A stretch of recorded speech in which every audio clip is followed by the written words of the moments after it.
Good afternoon to everyone, and welcome to today's Competitive Enterprise Institute event, Does the Federal Government Have Authority for ESG Mandates? I'm Richard Morrison. I'm a senior fellow at CEI, and joining me today are three distinguished panelists. We're going to start with Andrew Vollmer, who's Senior Affiliated Scholar at the Mercatus Center, George Mason University. Then David Burton, who's a Senior Fellow at the Heritage Foundation, and Christina Parajon, who's Assistant Professor of Legal Studies and Business Ethics at the Wharton School. We'll start with short opening statements from each of our three panelists, and then we'll move on to a moderated discussion, and then we'll go to your questions. So make sure to get those ready. You can type those in the Q&A box in the Zoom window whenever you would like. We will be giving priority to questions from news media. So if you're a reporter, just mention who you're reporting for when you type in your question. So the background of this, my goal is here to give the shortest possible introductory remarks so that our panelists have the maximum time to share their wisdom with you. But the background of this is the Securities and Exchange Commission has been launching multiple initiatives in the past year or two under what we would call ESG, environmental, social, and governance theory and practice. Last year, in March of 2021, then Acting Commissioner Allison Herron-Lee published a request for information asking a very long, detailed list of questions about whether the SEC should and how it should put forward rules about climate change disclosure for public companies. So many of us wrote responses to that, and then about a year later, on I believe it was March 21st, the SEC dropped its notice of proposed rulemaking, the current rule that a lot of people are paying attention to right now, which would require quite a bit of additional disclosure from public companies on items related to climate change, energy use, greenhouse gas emissions, and so forth, including Scope 1, Scope 2, and Scope 3 emissions, so all possible information really regarding a company's greenhouse gas emissions and climate footprint. Right now, a lot of market watchers and financial regulation experts are writing their response to that proposal, and those, I believe, are due on June 17th.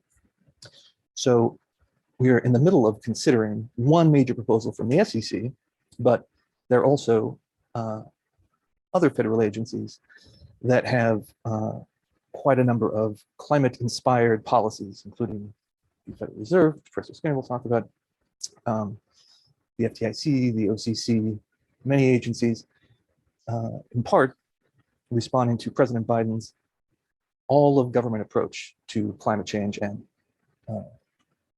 his executive order in that direction.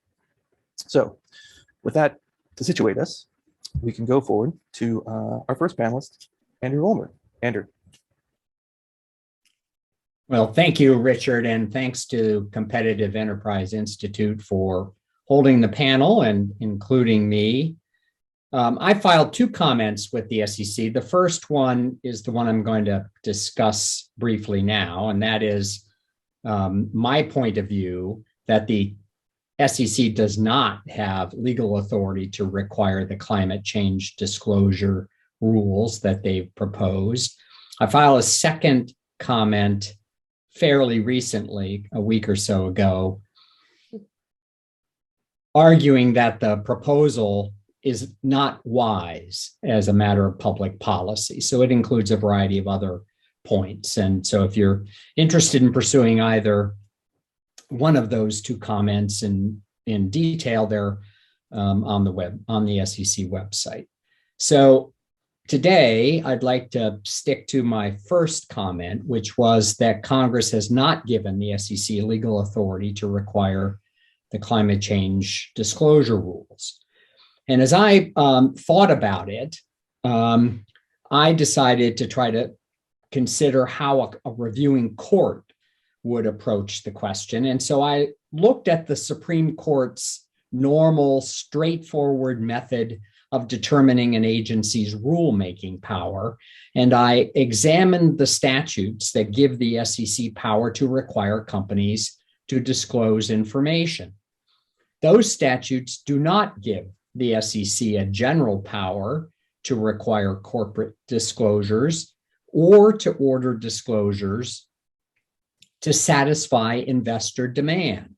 When you look at the statutes and the context of the statutes, you see that Congress limited the disclosures the SEC could compel.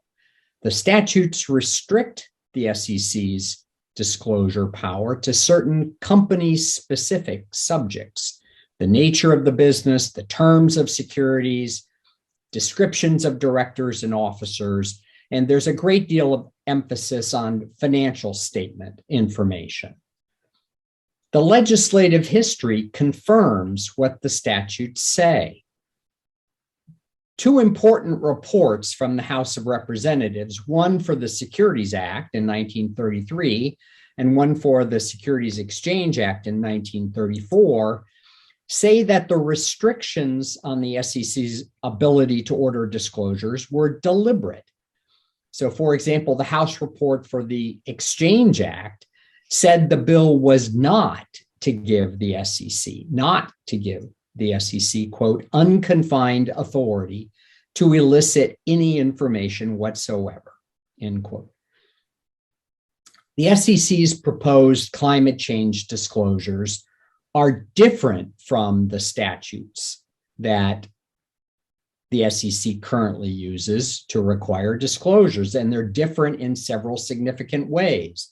So the main ones, I go through several in my paper and my comment to the SEC, but the main one is that the subject of these currently proposed SEC rules is devoted exclusively to climate change, not the topics that Congress has listed in the statutes. Now, the financial performance, sometimes there's a connection to financial performance of the reporting company, but that is secondary. The purpose of the disclosures is different. The purpose of the climate change disclosure rules is to allow society to put pressure on companies to change their use of fossil fuels. The proposal, of course, is written in terms of disclosure obligations, but it's aimed at the effects of global warming and the use of fossil fuels. It seeks to use disclosure duties to change corporate behavior. So this concern of mine, and I believe others have filed comments with similar concerns, is not just a nerdy lawyer legal technicality.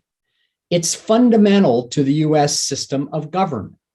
It's just 8th grade civics. So I'm sorry if everyone's aware of this, but I think it's worth emphasizing. So voters under our system elect members of Congress, and Congress writes laws and sets national policy. Agencies like the SEC are supposed to execute the laws that Congress passes. We don't want agencies exercising power that Congress did not give them. If agencies could adopt regulations that Congress did not first authorize in a law, then the heads of agencies, who are few in number and who are not elected, could decide for themselves what policies and rules they like and impose their personal preferences as enforceable laws. That's not a democracy. That's not a republic. That's an autocracy. Given the importance of these principles, agencies should stay well within the power Congress gave them and should not act when their power is questionable. You would think that no one in a government position of importance would disagree with that. And yet we see the opposite time and again. We see presidents and agencies who think they know what's best, even if Congress has not agreed. The SEC climate change proposal is an example. All right, thank you, Andrew.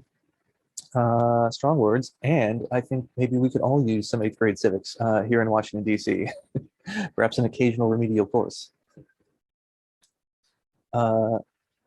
David? Thank you. I guess to begin with, I'd like to sort of convey the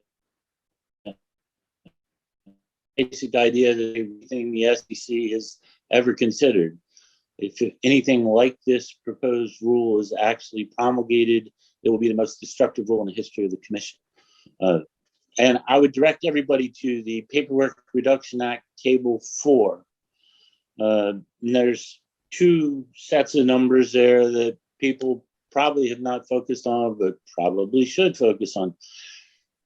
And it has two pieces. One is the external costs that this rule would impose, and the second is the internal costs that this rule would impose.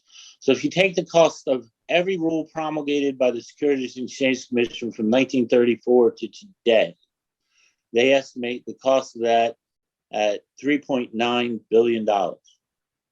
After this rule is put in place, it will nearly triple to $10.2 billion. So again, the cost of everything the SEC has ever done is $3.9 billion. And once this rule is in place, the external costs will be $10.2 billion, nearly 3 times as much. Similarly, the internal costs, which are expressed in terms of hours necessary to comply, are 18.8 million today and will become 43.5 million after this rule, a factor of approximately 2.5 times. So the SEC has never done anything like this. It's utterly and totally unprecedented in terms of the costs it will impose.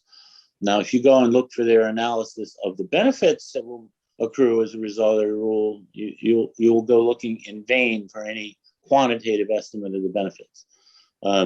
So there's a lot of touchy-feely language about investors want this information and it might have a positive impact on the climate, but there's no quantitative estimate. And there's a reason for that I'll get into, but they also utterly and totally ignore a whole series of negative things. One is the adverse effect this will have on our public markets. Because the cost of being a public company will increase by almost a factor of 3, we'll see much fewer IPOs. In addition, we'll see, particularly for small and medium-sized issuers, a dramatic increase in the number of going private transactions. Some of you may recall that there were a great many going private transactions where public companies became private after Sarbanes-Oxley. Well, this will make that look like child's play. There's also another factor that I would like to bring to people's attention, namely the impact on small businesses. They, again, utterly ignore that in their analysis. There's scope 1, scope 2, and scope 3 emissions. Scope 3 emissions reporting requires them to report on their upstream and downstream value chain. So in other words, their suppliers and their customers. And there's a long list of things that relating to their suppliers and their customers that they need to report on. Well, what that in effect means is that every issuer, i.e. large corporation in America, is going to have to demand of their suppliers and their customers information about their greenhouse gas emissions.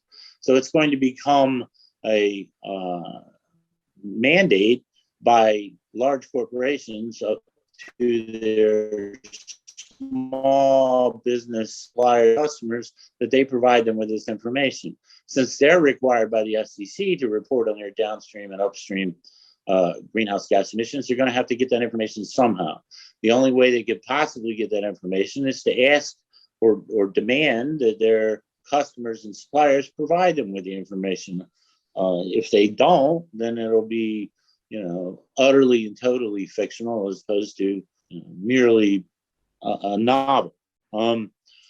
So millions of small businesses are going to get roped into this, and the SEC utterly and totally ignores that fact. And the sort of last point that I'd like to make real quick is that this entire house of cards is built on a number of fictions or willing blindness by the Securities and Exchange Commission. First off is the tremendous variability in the climate models. Second is the tremendous variability bordering on, make-believe by macroeconomic models purporting to estimate the economic impact of the very uncertain climate models. And then the issuers are going to have to predict the impact on the issuers years into the future that will be based in turn on the economics models that are, have almost no content and are just make believe. And then on those in turn are built on the highly uncertain climate models where there's tremendous variability, even in the IPCC report. And lastly, they're going to have to predict government actions globally, dozens of major government policies 10 or 20 years into the future, and then try to guess market responses to these government policies and climate change policies, and how they're going to affect specific companies. And once you really sort of grapple with the reality of how you might do this disclosure, you realize that it's just make-believe or fictional. There's no way that these issuers are going to be able to come up with specific or realistic estimates of the information they're required to, quote, disclose. Although I think manufacture and or date is a better word than disclose. Then I guess the last thing that I would mention is, as I mentioned, the external costs are going to go from $3.9 to $10.2 billion. And there's a requirement in the rule that the scope 1 and 2 emissions be attested by a third party, that there's a consulting firm or an accounting firm that attests to the veracity of the scope 1 and scope 2 emissions disclosure. So we're creating a multi-billion-dollar industry of law firms, accounting firms, and climate consultants who will live off of this rule and become an extraordinarily powerful lobby for its continued existence. Because when you come right down to it, if you're living off a multi-billion-dollar industry created by this one rule, you're going to fight to keep it. So we can, since the rule requires that industry be created, we know that industry is going to fight and lobby to keep this rule once it's in place. So that's, I guess, the sum of what I'd like to bring to this discussion. All right, thank you, David. Those are some large sums indeed. Going back to the old adage we have in Washington, D.C., 10 billion here, 10 billion there. Pretty soon you're starting to talk about some real money. I would like to just remind everyone that we are going to be getting to your questions in a little while, so please type those into the Q&A box. But before we get to questions, we would love to hear from Professor Skinner. Well, thank you very much for the invitation to be here. Good afternoon, everyone. So I, echo some of the sentiments that were just expressed in a recent letter that I signed, pushing back against the rule for many of these sort of democratic and rule of law types of reasons. But in the next couple of minutes, I want to highlight for you that the SEC rule is really part of a broader context. From the get-go, a pronounced focus of the Biden administration was climate change, and President Biden and his administration made it clear that there was this whole of government approach that was expected in their strategy toward tackling climate change. And importantly, that the financial regulators writ large would be front and center of this effort. So, for example, through the Financial Stability Oversight Council, the president, acting through this Treasury Secretary who helms the FSOC, really directed the financial regulatory agencies, the SEC, the Federal Reserve, those that should be formally independent from the presidency, to consider how climate change should be factoring into their various policies and procedures. And so, pursuant to the FSOC's leadership, financial regulators were asked to think about how to really use their regulatory and supervisory tools to advance the administration's green goals. And we've been discussing the SEC rule in particular, and I look forward to coming back to that in questions and answers. But I want to focus for a few minutes on my particular area of expertise, which is the Federal Reserve and central banking, and to discuss for you, to put in this broader framework, where the central bank's authority also fits into this bigger picture of using and advancing the regulatory state to pursue the executive branch's goals of trying to press capital to move in green directions and away from brown ones. So in the central banking universe, I want to give you a little bit of context about what's been going on there. So for many years, while central banks around the world had begun to experiment with various ways to deploy their policy tools to tackle climate change, the Fed had actually really largely held back. But in the face of mounting pressure from certain segments of the public and then the administration, the Fed did eventually wade in. So in December of 2020, the Fed joined the Network for Greening the Financial System, a consortium of central banks around the world thinking about how to use their policy tools to advance these green goals. The Fed also issued a financial stability report suggesting that it might be willing to consider climate change a financial stability risk and therefore sort of under the tent of the Federal Reserve. And the following year, the Fed created 2 new supervisory committees that are dedicated to exploring how supervisory tools of the Federal Reserve might be used to address climate risk. So the question is, would and could the Fed go as far as the SEC has done in its rulemaking or even further? And here it's important again to know where the lane markers are. And as I've argued, it's far from clear that the Fed has a legal mandate or the legal authority to use its various policy tools to proactively address climate change, again, within the 4 corners of the mandates that Congress has given the Fed in the Federal Reserve Act. So to see where the Fed can and cannot act without further authorization from Congress, it's helpful to be precise in thinking through each of the 3 main statutory responsibilities that the Fed has in the arena of monetary policy, regulation, and supervision. So first, where monetary policy is concerned, the Fed is charged by Congress with goals of price stability and maximum employment. But climate change doesn't really fit in here, even though this is where a lot of the Fed's most powerful balance sheet related tools lie. So climate change is not impacting price stability or employment right now.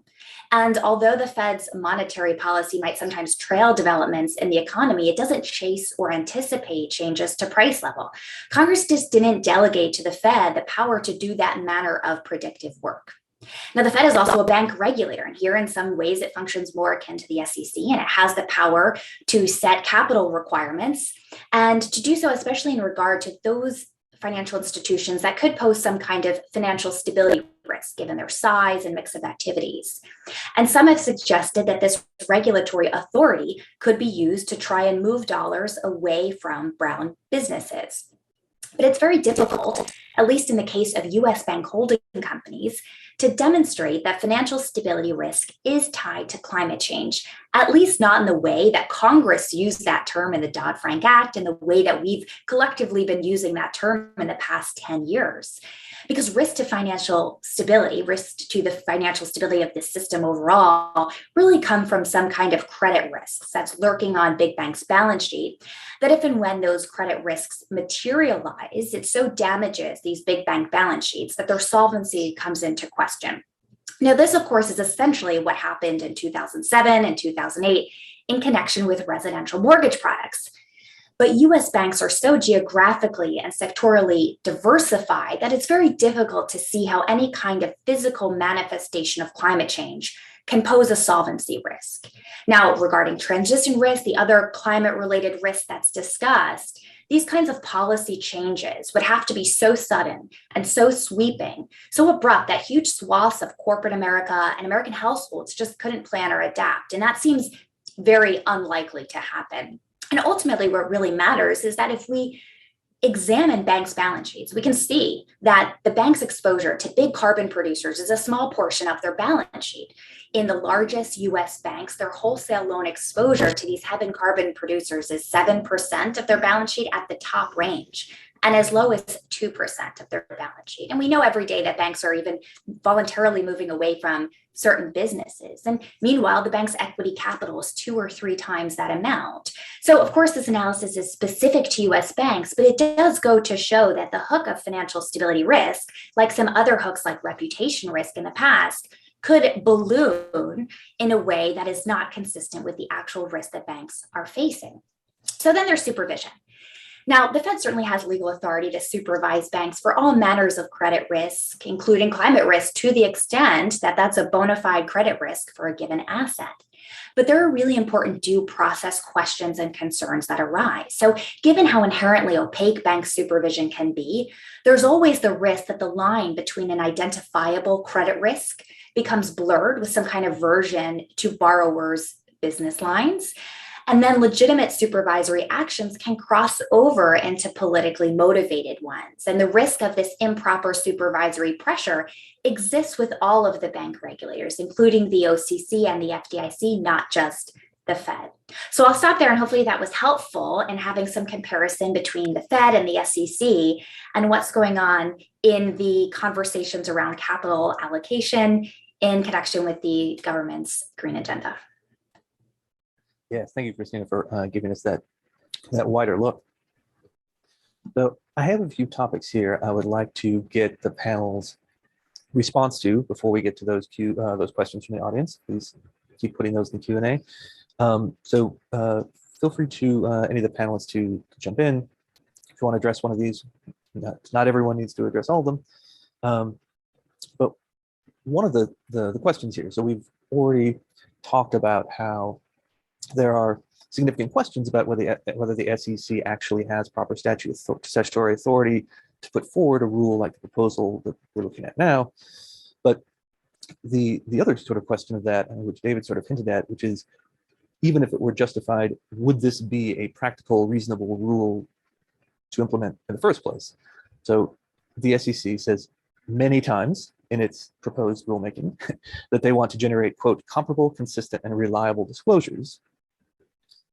But SEC Commissioner Hester Peirce, when she was dissenting from the commission vote which put the proposal forward, she said the proposed rule, quote, mistakenly assumes that quantification can generate clarity even when the required data are, in large part, highly unreliable. So is Commissioner Peirce right when she says that about the proposal, and that even if it was within the SEC's appropriate authority, it wouldn't actually accomplish its goals? Well, if I might, Richard, I'll address it first, although I hope others have views as well. I talk about this point a little bit in my second comment filed with the SEC. In the end, the proposal from the SEC does not claim that it will make climate change disclosures comparable, consistent, and reliable. It claims only that adoption of the rules would be better than the current system, and that the mandatory system would produce disclosures that are more comparable, consistent, and reliable. So it's all a relative analysis for the supposed benefits of this massively expensive set of mandatory disclosures.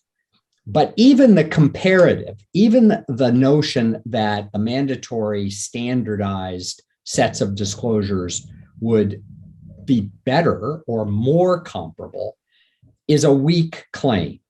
The benefits of consistency and comparability are way overstated. So the proposal would increase consistency and comparability to some extent, but superficial comparability would disguise significant underlying variability. So for example, the disclosures for the financial statement metrics that would be required would call for disclosing companies to make many judgments and assumptions. Greenhouse gas emissions reporting, in the words of the proposal, are evolving and warrant varying methodologies, different assumptions, and a substantial amount of estimation.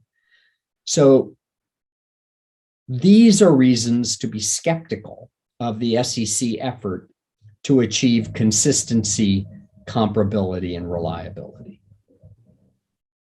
Yeah, so I'm happy to jump in here and add on to that excellent response to your question.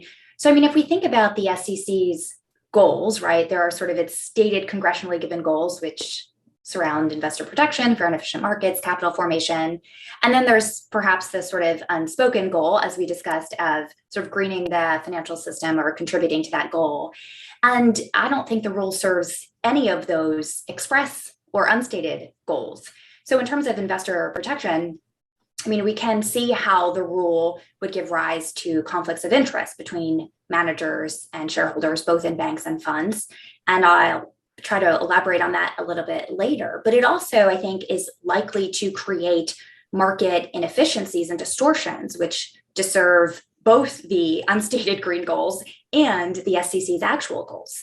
So, think first about divestments. So if the goal is to use disclosure as a mechanism for sort of forcing some companies to divest from brown assets, well, I think that logic is a bit confused from an optimality perspective. So someone has to own existing assets, regardless of whether they're brown or green, and forcing brown assets to change hands doesn't necessarily improve the environment or work toward climate goals. If anything, these assets will move to owners with less capital available to actually improve them by potentially making them more energy efficient. Then we might think about how the rule could function as a mechanism for effectuating subsidies in the marketplace.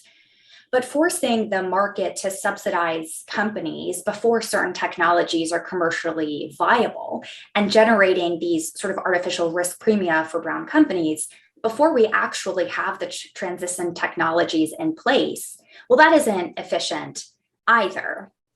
And then in terms of the SEC's goal to facilitate capital formation, I think this point was raised earlier. The rule is certainly not going to facilitate that, right? Quite the opposite. No doubt the rule is going to drive a decline in public company formation and capital raising through the public markets and drive more capital into private markets. And it's not, again, necessarily achieving big picture any sort of productive greening of the economy and potentially working at cross purposes to the SEC's congressionally given mandates. I guess I can add a few things.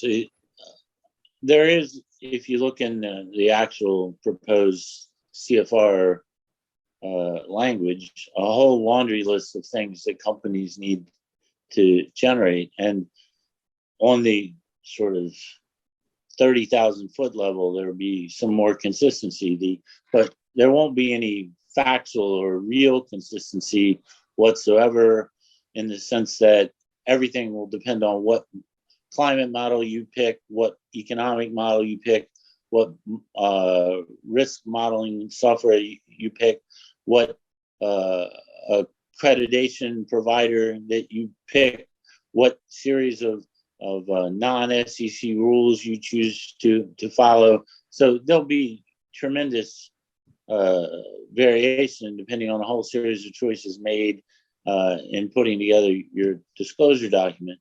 I also don't believe that this rule will have any significant impact on the climate.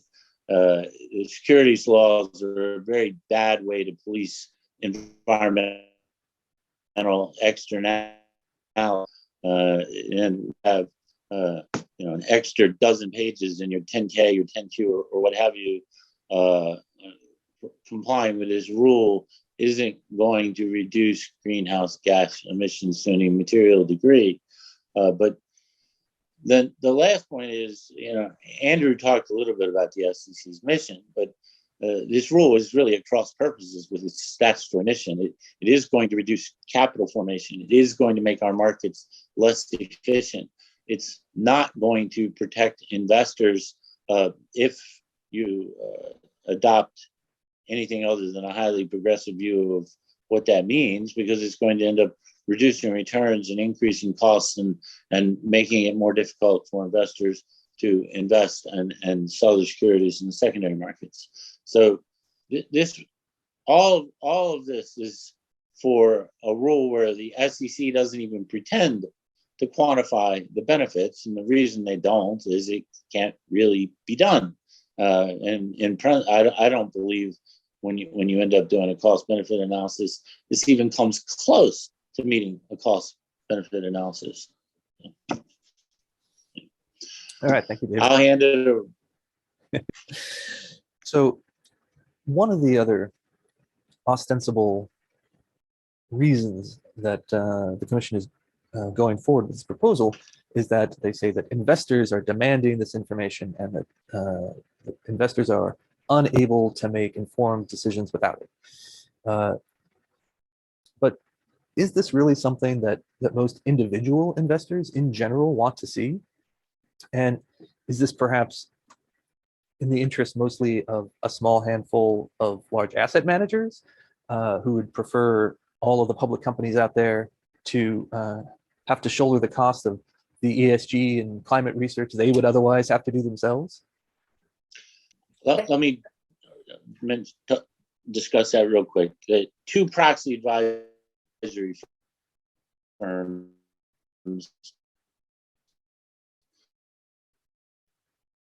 can move in the market. The RIAs or fund advisors control over half the market capitalization. So 12 firms in a conference room can effectively control most public companies and management. Both the proxy advisory firms and IRAs are becoming increasingly woke on a whole series of things and starting to increasingly throw their, if not legally beneficial owners, but practically beneficial owners, their fund shareholders, under the bus. They're trying to achieve their personal progressive political aims at the expense of the returns of the people investing in their funds. And that needs to be addressed by Congress. There's a couple of different ways to do it, but they should not be able to pursue social and political objectives at the expense of the people to whom they owe a fiduciary duty. And that is going on increasingly in the United States capital markets. You know, I agree. I think it's an incredibly important issue, and it's, you know, great that you raised it, Richard. So Professor Julia Mahoney has also made some excellent points in this regard, which I fully agree with and would like to sort of comment on and elaborate. So as you correctly noted, there are some deeply troubling conflicts of interest that are rising in the context of asset managers in particular. So if you take a step back and if you think about passive funds, for example, what passive funds are and what their shareholders are explicitly opting in for when they buy shares in these funds. Well, a shareholder in a passive fund or a mutual fund, or even a pension fund for that matter, has really indicated by virtue of buying shares in that fund that they prefer a neutral strategy, right? That these shareholders, these investors, they have a preference for market mirrored returns. They've bought into this particular kind of fund for low costs and for even returns. And because there's such a proliferation of options for ESG investing specifically now, you know, we the regulators, right, we should really consider that this is a direct choice on the behalf of shareholders, sort of not to choose to sacrifice profits for ESG goals. You know, furthermore, I don't think we've seen any clear evidence or indication that the everyday ordinary retail shareholder wants this kind of information, right? Or that they support the end game in mind of forcing companies to divest from fossil fuels or making it harder for them to supply energy at a reasonable cost because they now face a higher cost of capital. I would also add here that popular opinion can be very fickle. So Professor Carola Binder at Haverford College and we conducted a study about what the average citizen wants the Fed to do in particular. And we ran two waves of this study, the first in May and June of 2021, and then the second in April 22. And we asked respondents who they thought should be responsible for policy areas, including price stability, climate policy, reducing inequality, reducing gender inequality. And they could choose elected officials, Fed officials, other elected officials, or none or unsure. And what's really interesting is that in both waves of our survey, 60% of respondents thought the Fed should be responsible for price stability, but respondents became much less eager for the Fed to have responsibility for policies beyond the scope of its mandate after we had the significant uptick in inflation. So in 2021, 13% of respondents thought that the Fed should primarily be responsible for climate policy, but by 2022, that falls to 3%. So the point here is that I wouldn't be surprised if you see or will see similar kinds of whiplash in public opinion and trends mirroring this with also these kinds of elite select investors that are today demanding this kind of information from the SEC because there's a contingent that sort of responds this as a popular thing to do. But I wonder how that sort of public or popular opinion could change down the road, particularly in geographies that are now facing significant threats to their energy security. All right. Now, the proposal from the SEC heavily emphasizes what they call transition risk to firms with a significant carbon footprint. But that predicted risk is largely based on the assumption that the federal government, in particular, will enact significant restrictions on greenhouse gas emissions in the future, possibly the near future. But when we look back over the past 20 or 30 years, climate activists have been lobbying for such restrictions since the 1990s, whether it's a cap and trade system or a carbon tax or other mandatory greenhouse gas reductions. But they've come up short since then. So in all of that time, Congress has never enacted any significant, specific, far-reaching greenhouse gas restrictions, despite quite a lot of debate and quite a lot of lobbying in that direction. Shouldn't that track record factor into how much transition risk we actually expect to see and how much the SEC should be expecting companies to budget that into their future? Well, I mentioned that this disclosure requires them to guess about government policies in the United States, but also the European Union, Japan, China, so on down the line, decades into the future. And it becomes, as soon as you actually start to try to do this stuff, it becomes make-believe really fast. But I think you're absolutely right in that, assuming that the progressives' dream of basically destroying the fossil fuels industry is not going to survive the real world, because I mean, just look at how popular $5 a gallon gasoline is these days. And the same is going to be true if we adopt something akin to Germany's climate policies. You're going to triple electricity rates. And I have my doubts about whether those kind of policies are going to be pursued by the American Congress. So, yeah, this will ultimately depend on SEC's enforcement posture. And if the SEC goes in and starts filing enforcement actions against issuers that don't, say, assume that the progressives get everything they want, then they probably have disclosure documents that assume progressives will get everything they want, whether or not that's reality or not. So it'll be entirely a function of what the SEC does on the enforcement side once this rule is put in place, if it's put in place. So I'm sorry. No, please go ahead. Well, I'll be quick in this response. I agree with the question, the sort of direction of the question, which is to say that, it may be very politically unfeasible to expect that we'll have significant transition policies legislated as such. But I think a lot of the push that you're seeing from the regulatory agencies is sort of in an effort to end run around Congress, which raises some of these sort of anti-democratic concerns that we heard during our opening statements. And, the refrain that Congress is gridlocked, for example, is often, I think, used to justify the Fed and perhaps now the SEC acting beyond the limit of its legislative authority in order to meet a perceived emergency. But congressional inertia, whether it's about climate change or any other issue that's socially polarizing and where there's no real social consensus, is meant to be a feature, not a bug, of our government as the framers of the Constitution designed it. So Congress can't turn on a dime in response to the public's passions of a particular day. And its deliberative nature, combined with our very specific system of checks and balances, really is meant to ensure that the regulators won't be given formal goals by Congress until our society is very well settled on them and has appropriately considered the costs and benefits and the trade-offs. Thank you, Andrew. So the problems with the emphasis on transition risk are many. And let me just mention a couple. First, transition risk is entirely prospective, so it requires predictions. That means what securities lawyers call forward-looking statements. And there are various types of safe harbors, that is, protections from liability for predictions.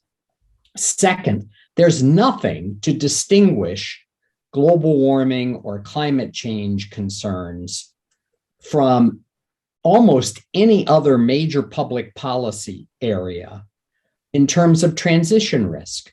The transition risk is all about what's the government, either local or state or federal in the United States or even foreign governments, what are governments going to be doing about this particular policy area?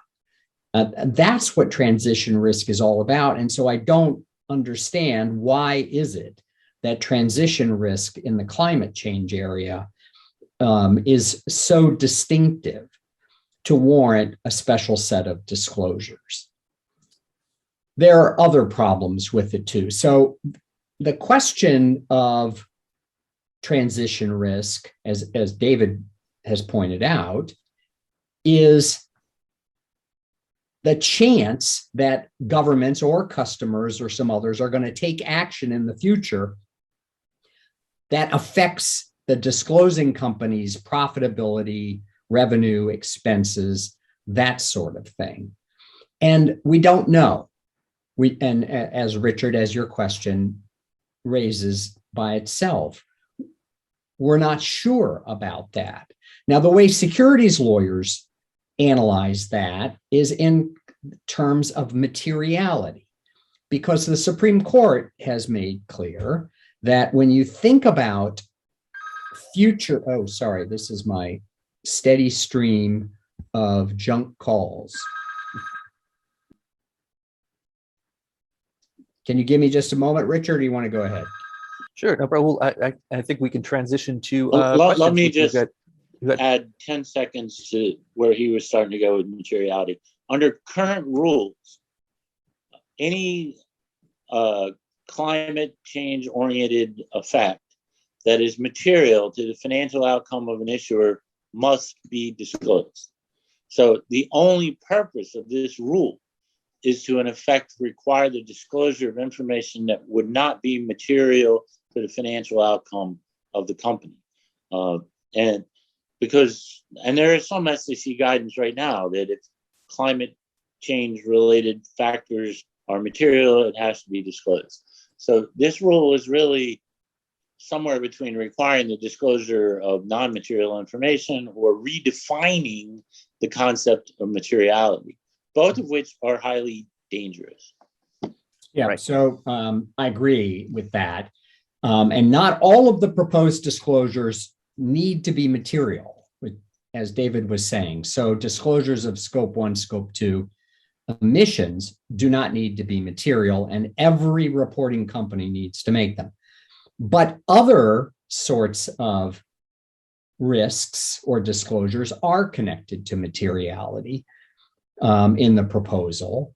And the SEC is inconsistent on whether to apply the probability magnitude test. Now, the Supreme Court says, for purposes of 10b-5 liability or proxy statement liability, the question of materiality embraces a probability magnitude test for future or contingent events. As we've just been talking about, transition risk is all about future events.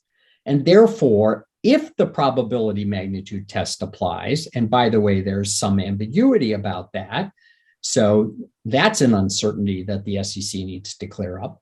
But if the probability magnitude test applies for many, many industries and companies, there's going to be per se immaterial effects from transition risk because it's so highly speculative what governments or customers will do. And secondly, what will be the effect on the disclosing company? So clearly that's not the principal effort that the SEC is making. So we need to wonder exactly how some of these standard concepts are going to be applied when the securities lawyers get in the room with the business people and have to try to figure out how to make the disclosures the SEC wants us to make. Right. All right. Thank you, Andrew. So we're going to try and do a lightning round on some of these questions that are coming in from our audience. So we have a question from Jeffrey Clark at MRC, and he asked, do any of the panelists anticipate that the SEC's rulemaking will cause significant lawsuits from companies opposed to government overreach? Do we anticipate lawsuits? Almost certainly, yes. Unanimous yes from the panel. So yeah, it sounds like we're probably largely in agreement on this. I mean, I think, yes, we can think of probably at least 3 vectors of challenge. The first is the tried and true arbitrary and capricious standard under the Administrative Procedure Act. And personally, I'm sort of most reminded of the challenge to the FSOX designation of MetLife that did not survive a challenge under the arbitrary and capricious standard simply because the analysis had been too subjective, not sufficiently based on concrete facts about what kind of situation would materially jeopardize the stability of that particular institution, and that simply wasn't enough to survive that challenge. Second, of course, would be the model of challenge that went along with the so-called conflicts mineral rule, which the DC Circuit eventually found to unconstitutionally compel speech about what companies are doing in regard to their supply chains. After that decision, the SEC declined to enforce the rule, even though I believe it's still technically on the books. And then finally, there's the sort of everyday due process challenge that I alluded to before. So compelling companies to disclose information that they can't, in some regards, possibly verify as accurate because there is so much uncertainty and changing situations on the ground that the SEC could potentially be challenged for compelling companies to render themselves liable to shareholder or even SEC civil actions for misrepresenting risk factors in their disclosures. Interested to hear what other panelists have to think about that. Well, I mean, there's also going to be a challenge. Almost certainly this is beyond their statutory authority under the Securities Act and the Securities Exchange Act, that they simply don't have the power to impose this rule. My guess is that you'll see challenges based on non-compliance with SBREFA regarding small businesses, and also non-compliance with the Executive Order 12866 regarding cost-benefit analysis. And the SEC has lost lawsuits on that basis before. So I think there will be a cost benefit challenge. I agree with that. It'll the heads of invalidation of the SEC rules will be different. It could be brought under an arbitrary and capricious claim, but there will be a challenge to the cost benefit analysis unless they do serious improvement in the final rule. But I'm skeptical of that. There will be a challenge on lack of legal authority, and a significant component of that will be the major questions doctrine, which several of the justices have shown support for in recent decisions. So I think there will be serious challenges, and I think that there's a significant likelihood that a court will vacate the rule. All right. Well, we have time for just one more quick question. This is a more specific one. Mitch asks, does the proposed rule have any exceptions? Does it address how far down the supply chain scope 3 applies? There are some exceptions and scaling in the rule with respect to large accelerated filers and accelerated filers. On the scope 3 upstream and downstream, the burden is on the issuer, but the only way the issuer is going to be able to comply with it is by demanding that their customers or vendors or suppliers provide information about the greenhouse gas emissions. So this is going to bleed out rapidly into the non-issuer small business community. And there's no sort of safe harbors or exemptions there. All right. Well, I want to thank all three of our distinguished panelists today and all the people who joined us on Zoom, and especially the people whose questions we did not have the chance to get to today, but thank you very much for posting those. Again, this has been the Competitive Enterprise Institute's online event. Does the federal government have authority for ESG mandates? So as I mentioned, people who are commenting on this current SEC climate disclosure proposal have until June 17th to file their comments. If you are looking for more information on that process or on the substantive arguments, please get in touch with me at CEI or look up any of our panelists online that all have extraordinary, detailed, and exceptional academic and policy analysis work on it. This video will be up on YouTube this afternoon. So if you would like to share it or rewatch it or post it anywhere, that will be available. And please look for other CEI events going forward. That's cei.org/events. Again, thank you to Andrew Vollmer of the Mercatus Center, David Burton of the Heritage Foundation, and Christina Skinner of the Wharton School. And we will say until next time.